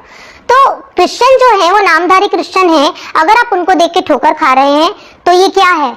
वो शैतान की सबसे बड़ी चाल, जो लोगों को परमेश्वर से दूर ले जाने की, वो उनके जीवन में कामयाब हो जाती है। मैं आपको बता रही हूँ, ऐसा मेरे जीवन में टर्निंग पॉइंट आया कि मैं बिल्कुल छिड़ने लगी थी क्रिश्चियनिटी से, जीसस क्राइस्ट के नाम से छिड़ने लगी थी। मुझे नफरत हो गई थी इन लोगों के कारण। तो मैं आगे आपको बताना चाहूंगी, जब मैं इनको देखती थी इस तरह से है, और मैं अपने पूजा पाठ करती थी ऊपर, और हमारी बहुत लड़ाई झगड़े होते थे क्योंकि वो बहन पूरा टेक ओवर करके रखी थी हर जगह। अपने पापा से बहुत गंदे तरीके से बात करती थी, मम्मा से पूरे, यानी उसके घर में उनका बहन का राज बोलते बोलते ना कि बहन ने पूरा कब्जा किया, क्या खाना बनेगा आप उनसे पूछो जाके। तो बढ़ते बढ़ते हमारी बात ऐसी हो गई कि हम लोग बेडरूम में थे और हमारी फाइट शुरू हो गई, आर्ग्यू शुरू हुआ। आर्ग्यू के बाद में क्या हुआ, उसने मुझे जोरदार थप्पड़ मारा और मेरे कान के पर्दे पे लगा। हालांकि उसके बाद उसने खूब मुझसे माफी मांगी। और मैं आपको बताना चाहूंगी, मैंने जैसे बताया बहुत ज्यादा मैं टेंट्रम वाली और एरोगेंट वाली और इतनी ज्यादा फेमस थी। और जब मैंने उससे शादी की थी, उसके नेचर को देखी थी, उससे मैंने कहा था मुझे याद रखना कभी एक कोई थप्पड़ भी मार देना तो मैं बर्दाश्त नहीं करती हूँ, और तुम याद रखना कभी मुझे थप्पड़ वगैरह मत मार देना, नहीं तो मैं कभी भी तुम्हारे साथ आगे नहीं निभा पाऊंगी रिश्ता। लेकिन उसने वो किया, वो डर भी गया, और वो उसको लगा कि उसने बहुत बड़ी गलती कर दी। उसने मुझसे खूब माफी मांगी, लेकिन मैंने कहा कि नहीं, मैं मम्मा को कॉल करूंगी और मैं तुम्हारे साथ अपनी जैसे, क्योंकि तुम इतने झूठ पे झूठ बोले ना, तो तुम जॉब करते हो, तुमने मुझसे झूठ बोला, तुम्हारे येलो पेजेस का बिजनेस है वो तुमने बताया मुझे, तुमने बताया तुम केमिकल इंजीनियर हो। अब तुम्हारे पापा बोल रहे हैं कि मम्मा वाला मम्माज बॉय है और वो केमिकल इंजीनियरिंग का छोड़ के आ गया, तो तुम पापा पे डिपेंडेंट हो और हमारा फ्यूचर क्या है, मैं तुम्हारे साथ नहीं रह सकती। तो उन लोगों ने क्या किया, उन लोग मुझे बंद करके बाहर से चले गए। उनके परिचित रहते थे बाजू में, उनको मैंने कॉल करके बुलाया। उनकी जो डॉटर थी वो मेरी अच्छी फ्रेंड थी। फिर उसने दरवाजा वगैरह खोला और मैं मामा के यहाँ सारा सामान लेके अपना शिफ्ट हो गई, और मैंने पुलिस पे केस कर दिया, FIR कर दी उनके लिए। और मैं ये बताना चाहूंगी, इसका एविडेंस आज तक ने मुझे कवर किया था। आज तक न्यूज चैनल में पूरी जगह थी, क्योंकि मैं पहली मिस छत्तीसगढ़ रही हूँ और मैं इतनी फेमस थी। तो जो आज तक था, आज तक ने पूरा क्रिश्चियन पे जितना दोष लगाना था वो लगाया, जैसे आज हम देखते हैं। मैं आपको बता रही, देखिए ये बात है 2005 की, लेकिन आज मैं कन्फेस करी, क्योंकि प्रभु कहते हैं अपने अपने अपराधों को एक दूसरे के सामने मान लो तो मैं तुम्हें क्षमा कर दूंगा। और मैं प्रभु से प्रार्थना करती हूँ कि प्रभु आज आपने मेरे जो भी मैंने जाने अनजाने में, मैं जो आपके पवित्र शास्त्र बाइबल को नहीं जानती थी और मैंने जो अपराध आपके विमुख किए पिता परमेश्वर आपके खिलाफ किए, उसको आप क्षमा कर चुके, प्रभु के नाम में आमीन। तो मैं एक्नॉलेज करती हूँ। देखिए मैं आज ये इसलिए बता रही हूँ ताकि आज जो सिनारियो है, आज जो परिस्थितियां हैं, वो ठोकर खाए ना कोई, क्योंकि मैंने इस चीजों से ठोकर खाई थी। आज तक में मैंने सबके सामने क्रिटिसाइज किया, क्रिश्चियनिटी को क्रिटिसाइज किया, बड़े बड़े आरोप लगाए, क्योंकि मैं इन लोगों से क्रिश्चियन से जुड़ने लगी थी। क्रिश्चियंस को देखा था मैंने, क्राइस्ट को नहीं देखा था। और जब सब चीजें हुई मेरी और सब कवरेज वगैरह हुआ, उसके बाद मेरा कोर्ट केस चला 4 साल के लिए, क्योंकि वो डाइवोर्स देने के लिए तैयार नहीं था। और मैं उससे इतना ज्यादा चिढ़ने लगी थी, मैं उसको माफ करने के लिए तैयार नहीं थी। उसने काफी कोशिश की, बहुत ज्यादा कोशिश की। 2005 से मेरा केस चला और 4 साल चला। और मैंने जज के पास जाके कहा कि देखिए मैं इनके साथ नहीं रह सकती मैम, आप इसको बोलिए कि ये मुझे डाइवोर्स दे, नहीं तो ये बुढ़ा हो जाएगा और मैं कभी भी इसको एक्सेप्ट नहीं करूंगी। और मैम ने फिर उसको बुलाया और कहा कि देखो तुम क्यों जिद कर रहे हो, और डाइवोर्स करो, क्योंकि ये लड़की का भी अपना फ्यूचर है और तुम्हारा भी फ्यूचर है, तुम भी अपना फ्यूचर स्पॉइल कर रहे हो। फिर उसने म्यूचुअल, फिर हमारा डाइवोर्स हुआ और हम सेपरेट हुए। उसके बाद मैंने प्रभु यीशु से इतना ज्यादा चिढ़ना शुरू कर दिया और मैंने चिल्ला चिल्ला के आसमान में देख के कहा कि प्रभु यीशु, आज के बाद मैं तुम्हें कभी नहीं पुकारूंगी, तुम सब ये क्रिश्चियन के गॉड हो, इन्हीं की तुम सुनते हो। खूब इतना मैं बता नहीं सकती कि ऐसे कड़वे कड़वे शब्द बोले। प्रभु उसके लिए भी मुझे माफ करे कि मैं नहीं जानती थी सच्चाई को और मैंने सब चीजें परमेश्वर के खिलाफ किया। और फिर क्या हुआ, अचानक से 2006 की बात मैं आपको बता रही हूँ, जब हमारा केस चल रहा था तब की बता रही हूँ, ऑनगोइंग जब मेरा था डाइवोर्स का केस, मुझे किसी ने विच क्राफ्ट कर दिया। तो ये कैसे कंफर्म हुआ मैं आपको बताती हूँ, क्योंकि पहले जब क्या होता है, हम तो एजुकेटेड है, मैंने बीसीए किया हुआ है और वेल एजुकेटेड फैमिली से, हम ऑफिसर फैमिली को बिलोंग करने वाले, तो हम पहले क्या करते हैं, डॉक्टर्स के पास जाते हैं। तो मामा मुझे डॉक्टर के पास लेके गई। डॉक्टर ने क्या किया, मुझे सारा चीज देखा, मेरी ब्लड की रिपोर्ट आई और सारा डायग्नोस किया और सारी रिपोर्ट नॉर्मल आ रही है। तो हमारे छत्तीसगढ़ में क्या होता है ना, जब रिपोर्ट नॉर्मल होती है तो मलेरिया का ट्रीटमेंट कर देते हैं। तो उन्होंने क्या किया, एक बार मलेरिया का ट्रीटमेंट किया और जब दूसरी बार देखा तो दूसरी बार भी मलेरिया का ट्रीटमेंट किया, तीसरी बार वो नहीं कर सकते थे, क्योंकि उन्होंने कहा कि अब हम इतनी हाई डोज होती है, आपकी बेटी का मेडिकल साइंस में तो कोई जवाब नहीं, क्योंकि रिपोर्ट में कुछ हमको चाहिए कि मेडिकल साइंस को एविडेंस चाहिए कि कोई बीमारी है, बीमारी ही नहीं है तो हम कैसे ट्रीटमेंट कर दें। और डॉक्टर ने भगा दिया हॉस्पिटल से। और मामा रोते रोते, फिर किसी ने उनको बताया कि पंडित है वो, फिर वही सेम महामृत्युंजय मंत्र होगा, बच्ची बच जाएगी, किसी ने कुछ किया होगा, कुछ करा होगा तो ठीक हो जाएगा। फिर एक बहुत काली के भक्त सिद्धि प्राप्त किए हुए बाबा थे, उनके यहाँ मम्मी मुझको बैठा के लेके जाती थी। वो काली काली ऐसी गोलियां दिया करते थे और बबूत और ऐसे फ्लावर्स दिया करते थे और कहते थे सिरहाने रखोगी ठीक हो जाए। और बस से बस कंडीशन मैं आपको बताना चाहूंगी कि उस समय क्या था कि कोई मेरी कितनी भी फेवरेट चीज भी लेके आ जाए ना, मुझे वॉमिट हो जाती, देखते के साथ वॉमिट हो जाती थी और मेरी आंखें हमेशा ऐसे खुली रहती थी, ब्लिंक नहीं करती थी, पलकें नहीं झपकती थी। और जैसे ही मैं किसी को देखती थी कि मेरे पास कोई भी कोई चीज लेके आ रहा है, मैं इतनी जोर जोर से चिल्लाती थी, क्यों मेरे पास लेके आए हो, मुझे नहीं खाना, खाना किसने बोला कि तुम मुझे खाना दो। और मेरी वो हालत देख के मेरी मम्मी, मेरी बहनें, भाई सब रोते रहते थे कि क्या हो गया इस लड़की को, इतनी अच्छी लड़की को क्या हो चुका है।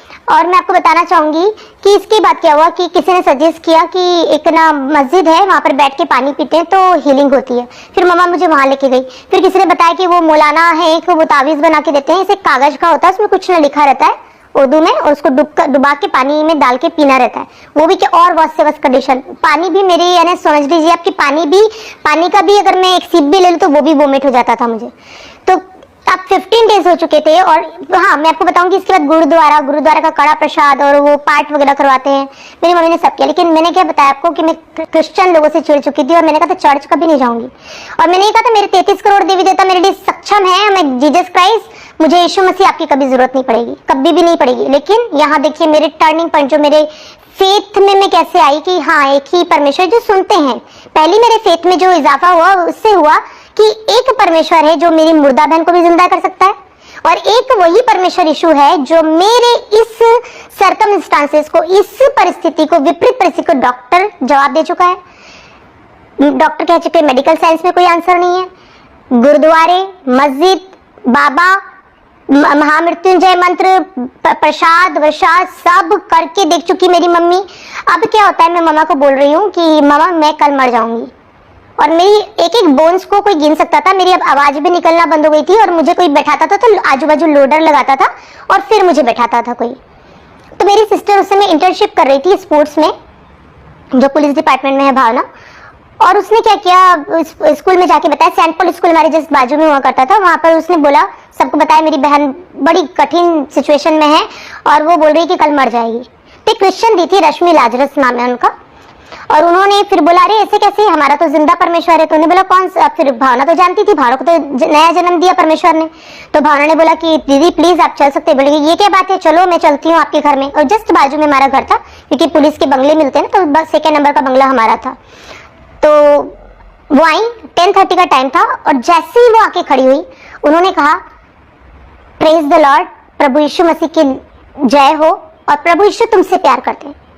और यहाँ मुझे वो सारी परिस्थितियां याद आ गई जब मैंने प्रभु को इतना बुरा भला कहा, नेगेटिव चीजें बोली और कहा था कि कभी मुझे इस नाम की जरूरत नहीं पड़ने वाली है।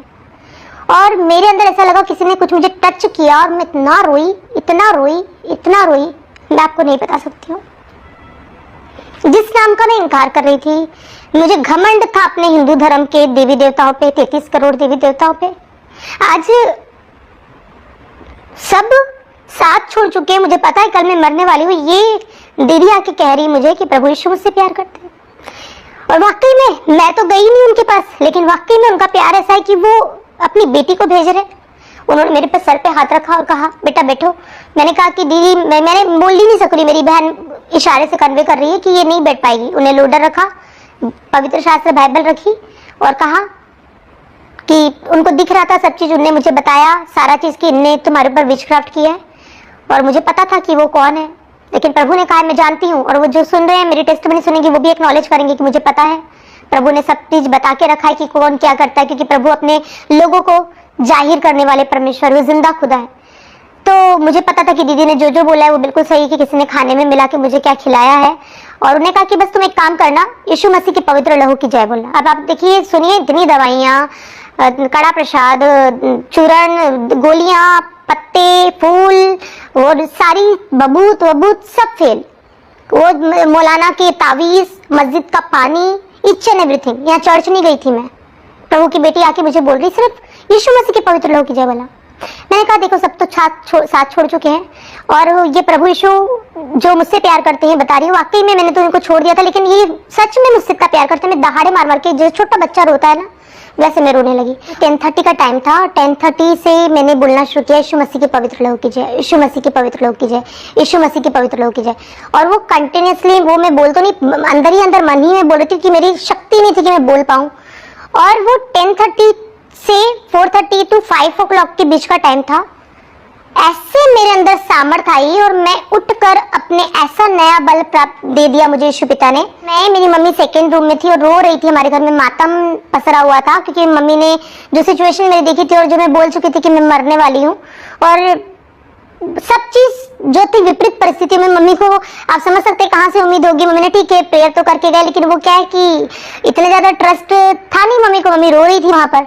और जब मैं गई और मैंने कहा मम्मी मुझे भूख लगी है, सोचिए 15 डेज के बाद मेरी मम्मी तरस गई थी। मेरी मम्मी हर एक कोशिश कर चुकी थी कि कुछ तो खा लूं मैं, फेवरेट से फेवरेट चीज। अब मैं मम्मी के पास जाके बोल रही हूँ मम्मी मुझे ना बैंगन आलू की सब्जी और राइस खाना है, वो मेरा फेवरेट है। और मम्मी ने अब इतनी जोर से मुझे हक किया, इतनी जोर से मुझे गले लगा लिया और कहा बेटी थैंक यू पापा।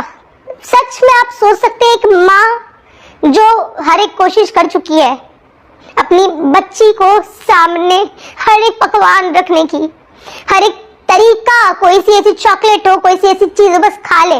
कोई ऐसा डॉक्टर नहीं, कोई ऐसे देवी देवता नहीं, कोई ऐसा मुस्लिम के होते हैं चांद बाबा, कोई भी पीर पैगंबर नहीं, कोई भी गुरुद्वारा नहीं।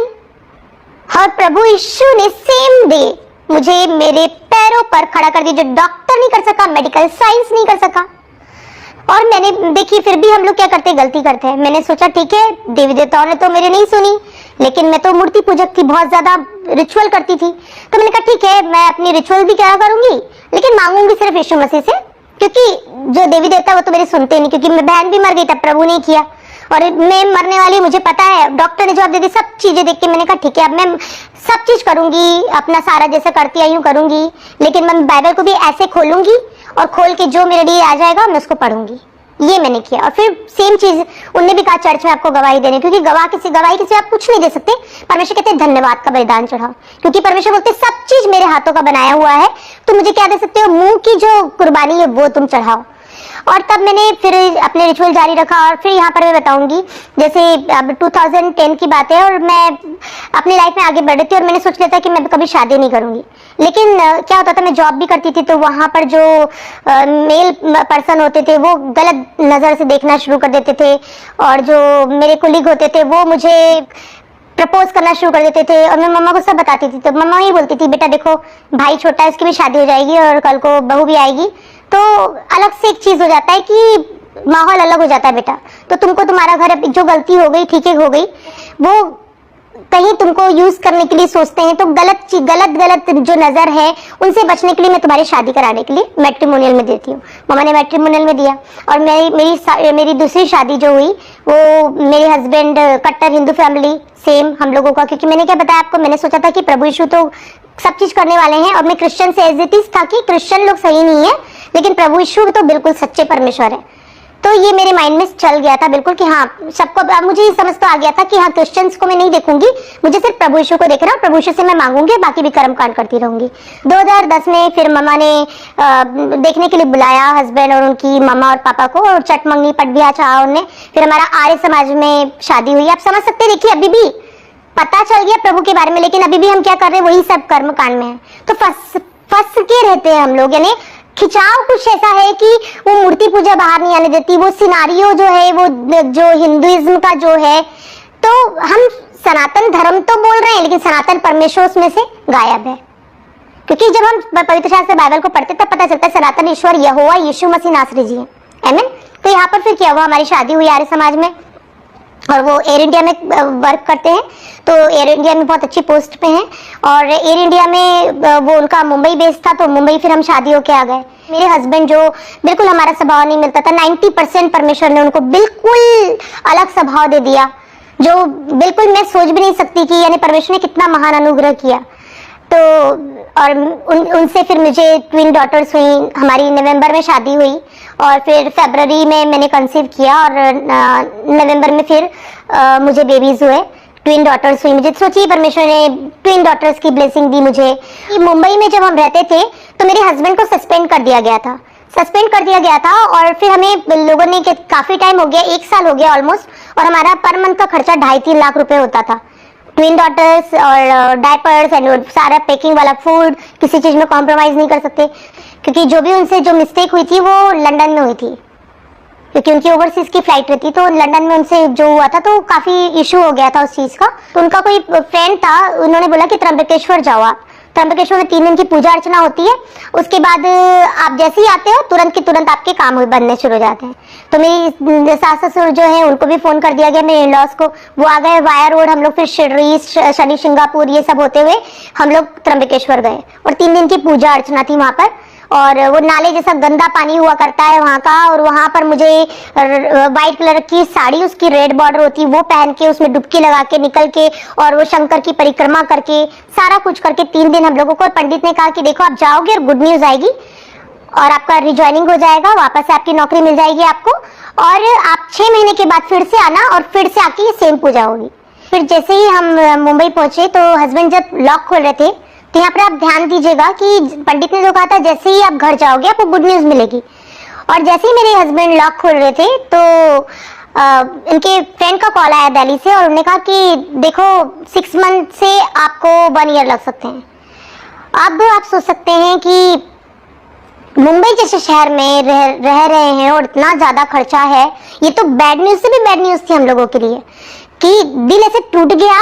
जो अंतिम जो कड़ी थी ना वो भी ऐसी, यानी ब्रेक, सब चीज डेड हो चुका है। अरे ये क्या है, ये हर बार का वही है। यानी जब बहन को प्रॉब्लम हुई तब भी नदारद है सारे देवी देवता, फिर जब मुझे प्रॉब्लम हुई तब नदारद है, और जब मेरे हस्बैंड ने, जब हम लोग इतना फेथ रख के वहां पर गए त्र्यंबकेश्वर, जो उनके फ्रेंड ने कहा था कि बिल्कुल आप जाओगे, और तुरंत, और पंडित हम लोगों को कंफर्मेशन देके भेज रहे कि जैसे ही आप जाओगे और आपको ये मिलेगा। तो यहाँ पर मैंने हस्बैंड को थर्सडे का दिन था, मैंने कहा कि देखो मेरे साथ ये हमेशा होते आया है, और प्रभु यीशु के सिवाय कोई भी प्रार्थना को उत्तर नहीं देता है, तो तुम एक बार प्रार्थना करो। तो उन्होंने बोला कि नहीं मैं हिंदू, मैं बोली कि मैं भी तो हिंदू बैकग्राउंड से, हमारी तो शादी भी सब चीज हुई है, तुम तो खुद विटनेस हो, लेकिन मैं खुद देख चुकी हूँ कि ये कुछ भी हेल्प नहीं करते हैं, ये आंसर ही नहीं देते हैं। कोई भी प्रार्थना कर लो, चिल्लाते रहो, मूर्तियों के सामने कुछ भी नहीं करते, तो तुम मुझे प्रॉमिस करो। मैंने कहा कि तुम मुझे कभी प्रसाद खाने के लिए नहीं बोलोगे, और तुम कभी मुझे मूर्ति पूजा करने के लिए किसी भी रिचुअल में तुम मुझे फोर्स नहीं करोगे। तो उन्होंने कहा ठीक है। और मैंने कहा कि 15 दिन में अगर प्रभु यीशु ने तुम्हें वापस से रिज्वाइनिंग दे दी, मतलब कि जॉब तुम्हें वापस कर दिया, तो तुम सब जगह टेस्टिमनी दोगे, क्योंकि परमेश्वर बस यही बोलते कि तुम गवाही दो। तो उन्होंने कहा ठीक है, ये तो असंभव बात है, 15 डेज में तो हो नहीं सकता, 6 मंथ तो मिनिमम बोल रहा है वो, तो मैं भी देखूंगा, और अगर ये ऐसा हो गया तो मैं सब जगह अपने आप ही टेक्स्ट करूंगा सबको कि परमेश्वर जो यीशु मसीह वो मिरेकलस परमेश्वर है, वो मिरेकल करने वाला, मिरेकल वर्कर है वो। तो मैंने कहा ठीक है, और मुझे तो कॉन्फिडेंस, मैं तो स्वाद चख चुकी थी प्रभु यीशु का। इतना तो मुझे पता था कि जो कोई नहीं कर सकता वो प्रभु यीशु करेंगे, वो मुझे पता था, क्योंकि मैंने अपनी चीजें देखी थी। फिर मैंने उनको बाइबल के वचन बताना शुरू किया। उससे पहले मैंने उनको बोला कन्फेस करो कि जितने भी पाप जाने अनजाने में किए हैं उसको क्षमा मांगो परमेश्वर से, घुटने टेक के, और परमेश्वर से कहो कि परमेश्वर ये हो जाता तो मैं आपकी महिमा के लिए सबको गवाही दूंगा। करेक्ट 15th डे में, 15 डे जैसी हुआ उनको वापस से जॉब मिल गई, मिरेकल। अब उनने लोगों को बताना शुरू किया कि वाकई में मिरेकल अगर कोई परफॉर्म कर सकता है तो वो सिर्फ जीसस क्राइस्ट हैं। उन्होंने इस चीज को एडमिट किया कि हाँ ये तो है, कि क्योंकि जो उन्होंने अपने आंखों से देखा था वो बड़ी चीज थी उनके लिए कि प्रभु यीशु नाम का कुछ है और मैं अब तुमको कभी फोर्स नहीं करूंगा कि तुम प्रसाद खाओ या मूर्ति पूजा करो। वहां से हमारा क्या हुआ, इनकी जो पोस्टिंग है वो दिल्ली हो गई। 2018 में हम लोग यहाँ पर आए और फिर मैंने मॉडलिंग में वापस से कम बैक किया आफ्टर माई मैरिज और बहुत एज अ सेलिब्रिटी गेस्ट मुझे बुलाया जाने लगा। मिसेज इंडिया महाराष्ट्र 2018 बनी मैं। पहले मैं मिस छत्तीसगढ़ थी और miss new Femina, best in the best model, और मैंने जितने भी आई थिंक बड़े बड़े शोज है वो सारे कुछ किए मैंने।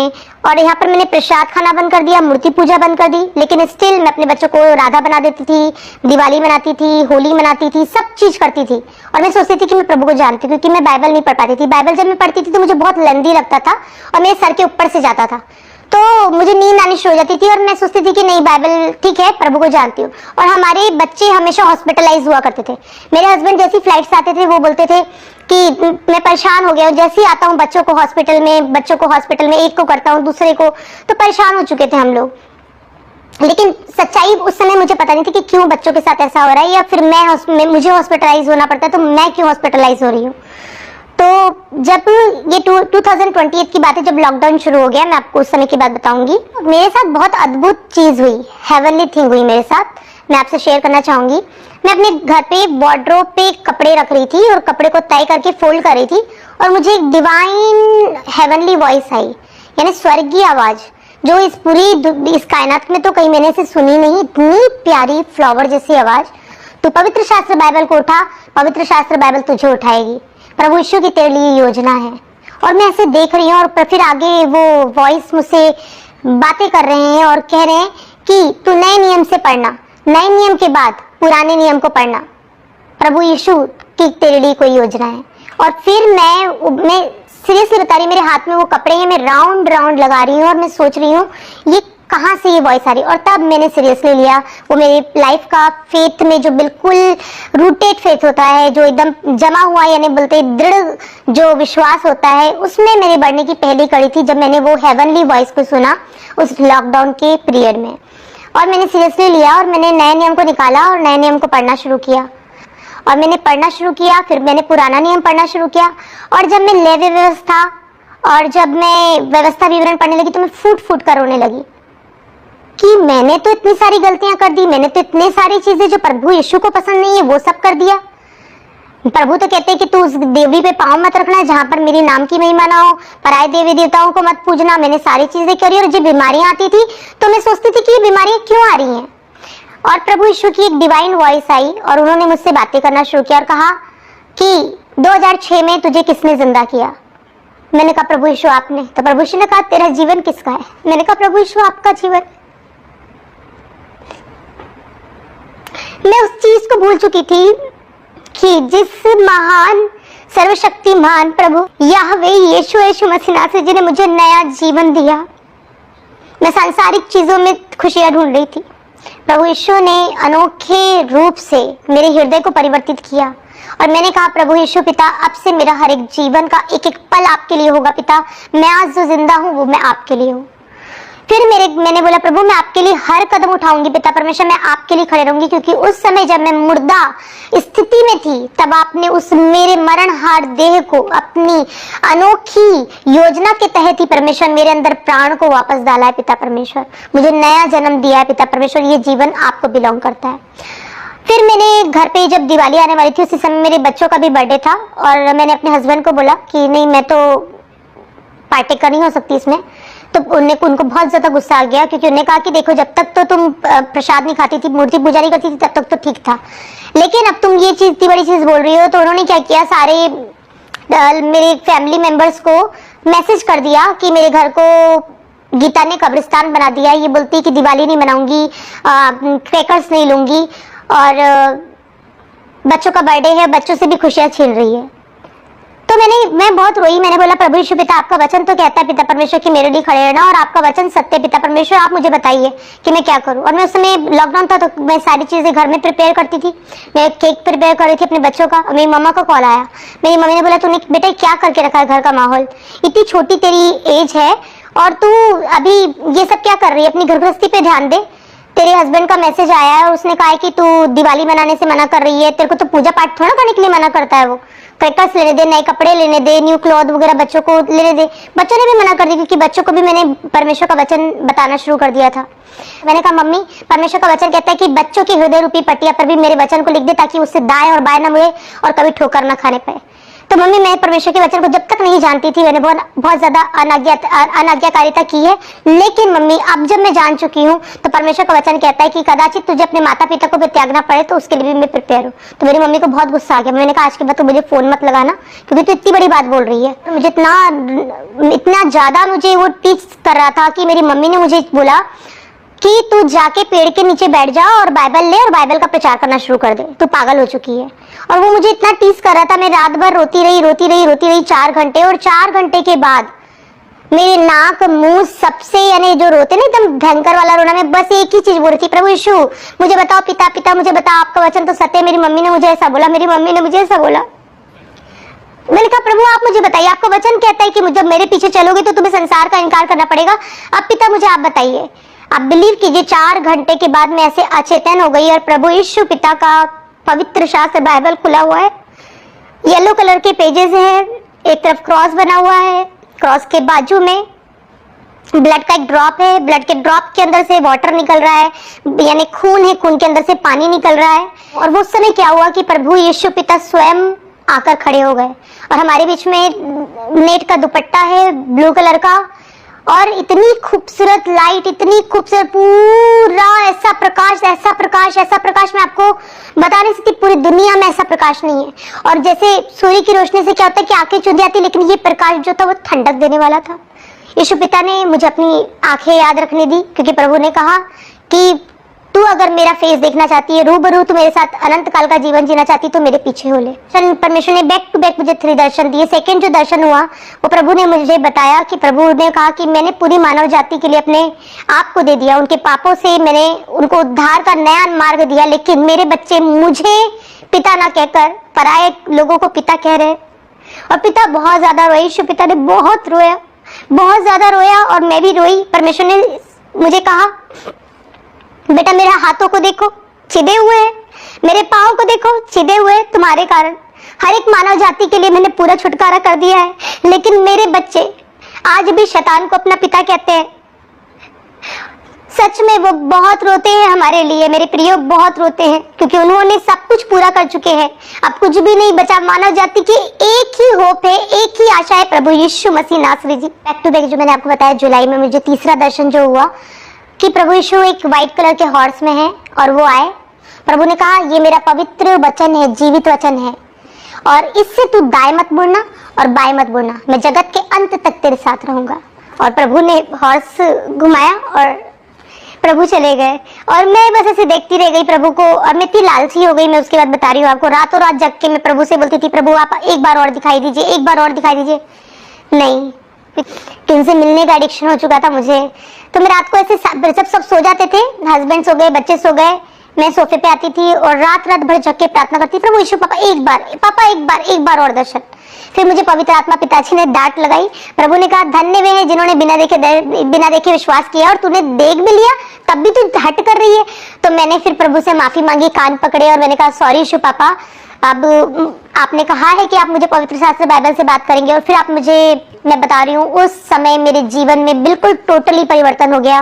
मैंने मूर्ति पूजा को हमेशा के लिए निकाल बाहर किया अपने जीवन से, क्योंकि मैं जान चुकी थी कि शैतान का सबसे बड़ा हथियार मूर्ति पूजा है। और जब मैं पवित्र शास्त्र बाइबल पढ़ रही थी तो मुझे बाइबल का एडिक्शन हो गया। अब मैं अपने बच्चों को बताने लगी। अब क्या हुआ, जब मैं बच्चों को एक्सप्लेन करती थी, ठंड का समय था, और मेरे बच्चों को मैं एक्सप्लेन कर रही थी कोई चीज, उनको टॉपिक समझ नहीं आ रहा था पवित्र शास्त्र बाइबल का, तो हम तीनों ऐसे बैठे हुए थे, एक व्हाइट कलर का क्लाउड हमारे बीच में, जैसे मेरी बेटी बैठी हुई है सेंटर में, कारुल, फिर कायना और फिर मैं, हम तीनों बैठे हुए हैं, और एक क्लाउड आया और हमारे फोरहेड को छू के विदिन अ सेकेंड वो गायब हो गया। और वो तीनों हम लोग देख रहे हैं, और तीनों मुंह ऐसा कैसा हमारे पास, ये क्या हुआ। तो इतने मिरेकल्स हमारे जीवन में, वो लॉकडाउन के समय जब सब परेशान थे, हमारे घर में ऐसी शांति परमेश्वर की, और अद्भुत अद्भुत वो विश्वास में परमेश्वर ने रूटेड कर दिया। वो लॉकडाउन का पीरियड जब था तो मेरे परमेश्वर ने मेरे बच्चों को हेवन दिखाया। जो फर्स्ट मेरी 1 मिनट एल्डर बच्ची है उसको परमेश्वर ने पूरा रैप्चर दिखाया। पूरे हेवन में परमेश्वर के वचन बोलते हैं, वो पूरे जो उनके रूम, हमारे लिए जो रूम प्रिपेयर किए गए हैं वो रूम्स दिखाए परमेश्वर ने कि हमारा जब रैप्चर होगा तो हम कहाँ रहेंगे। और पूरे टाइम परमेश्वर के वो वचन ही वचन बोलते रहते हैं सारे रूम, और कैसे रैप्चर होगा और कैसे सब लोग छाती पीटेंगे परमेश्वर पे जो आज विश्वास नहीं कर, जो लाइटली ले रहे हैं। मैं मोस्टली मैं क्रिश्चियन लोगों को कहना चाहूंगी, जो क्रिश्चियन आज ठंडे पड़े हुए हैं, ल्यूकवार्म पड़े हुए हैं और सोच रहे हैं कि नहीं परमेश्वर के आने में देरी है, वो अधिक 7 साल के महाकलेश में डांट खाने वाले, परमेश्वर की बहुत ज्यादा क्रोध को सहने वाले हैं। और प्रभु ने हमें अबंडेंस ब्लेसिंग दी। मेरे हस्बैंड के जो 3 प्रमोशन जो नहीं हुए थे वो back to back 3 promotion corona के टाइम में हुए। और परमेश्वर ने मेरे बच्चों को बहुत आशीषित किया, मुझे बहुत आशीषित किया। मैं आपको ये बस बोलना चाहूंगी, मेरे पास शब्द नहीं है, वो शब्द मेरी डिक्शनरी में नहीं जिससे मैं प्रभु यीशु पिता की महिमा करता हूँ। तो आप किसी का नाम ना ले, बस कहें कि जिसने मुझे बनाया है वो परमेश्वर मुझसे बातें करे। और मैं आपसे सच में कहना चाहती हूँ कि प्रभु यीशु के सिवाय आपको कोई उत्तर नहीं देगा। कभी भी आपसे मैं एक छोटी सी निवेदन करना चाहती हूँ, छोटा सा मैं आपसे अनुरोध करना चाहती हूँ कि प्लीज आप प्रभु यीशु के सत्य को जाने ताकि आप आजाद हो सके। जय मसीह की।